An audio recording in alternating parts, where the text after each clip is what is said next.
I'm not okay. 3 simple words.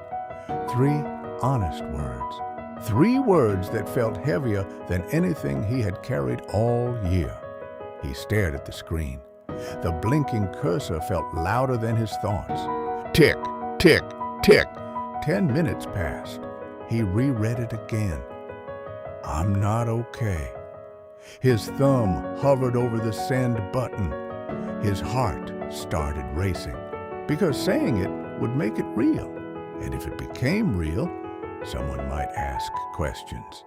And if they asked questions, he might break. So he deleted it, just like that. Gone. But the pain wasn't gone. The struggle wasn't gone. Only the evidence disappeared. Nobody knew he was struggling. Not really. He smiled in public. He laughed at jokes. He posted normal pictures. He replied, I'm good. When people asked how he was, he showed up to work. He showed up to church. He showed up for everyone, except himself. His friends would say, you're always so strong. Strong. He hated that word, because what they called strength was actually silence. And every night, when the world got quiet, the noise inside him got louder.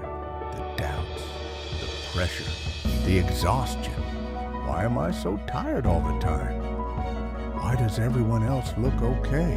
Why can't I just fix myself?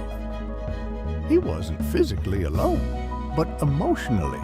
He felt invisible. And the hardest part, no one could help him, because no one knew. One night, it became unbearable.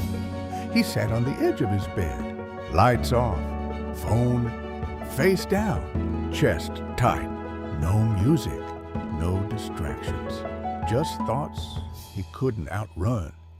He didn't have a perfect prayer. He didn't even know if God was listening. But he whispered anyway, God, if you're real, show me. Not for money, not for success, just for proof. Proof that he wasn't alone in the dark. And after he said it, silence. No sign, no voice, no dramatic moment, just a quiet room and an exhausted heart. He fell asleep, not because he felt peace, but because he had no energy left to fight his thoughts. He had no idea the answer was already on its way. The next morning felt normal, too normal. He woke up, brushed his teeth, looked in the mirror, put the mask back on. Because the world doesn't pause for your pain, he went to work like always, smiled like always, acted fine like always. And honestly, he almost forgot about the prayer until lunch break.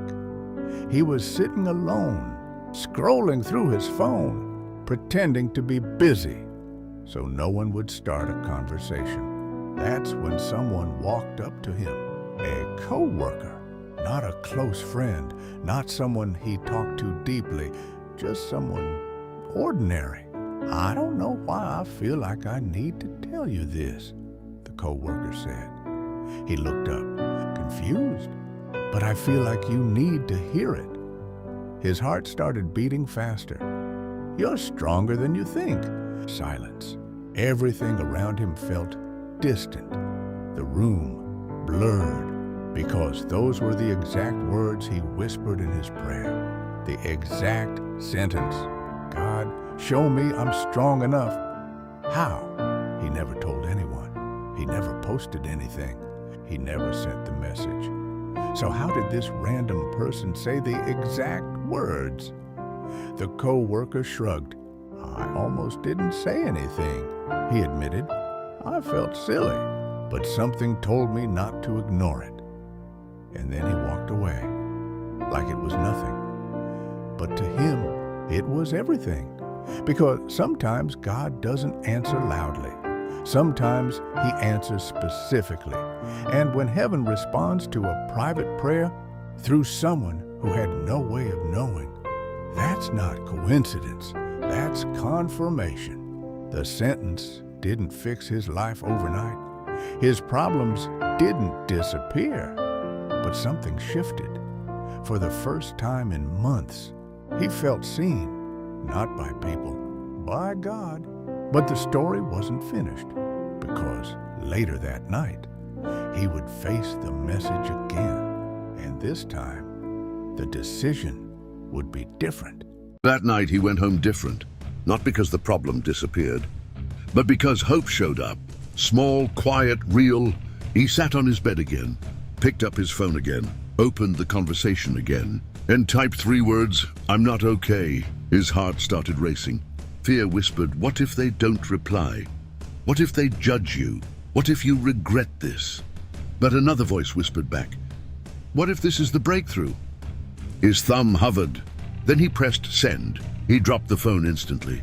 Couldn't even look at it. Seconds felt like hours. Then it vibrated. He opened the message slowly. "I'm really glad you told me. You don't have to go through this alone." Tears filled his eyes, not because everything was fixed, but because the lie broke. The lie that said nobody cares. The lie that said silence is strength. The lie that said he had to carry it alone. God answered his prayer through courage. So if you've ever typed a message and deleted it, if you've ever smiled outside but cried inside, this is your reminder. You are not weak for struggling. And sometimes the breakthrough you're waiting for starts with the message you're afraid to send. Press send. You were never meant to carry this alone.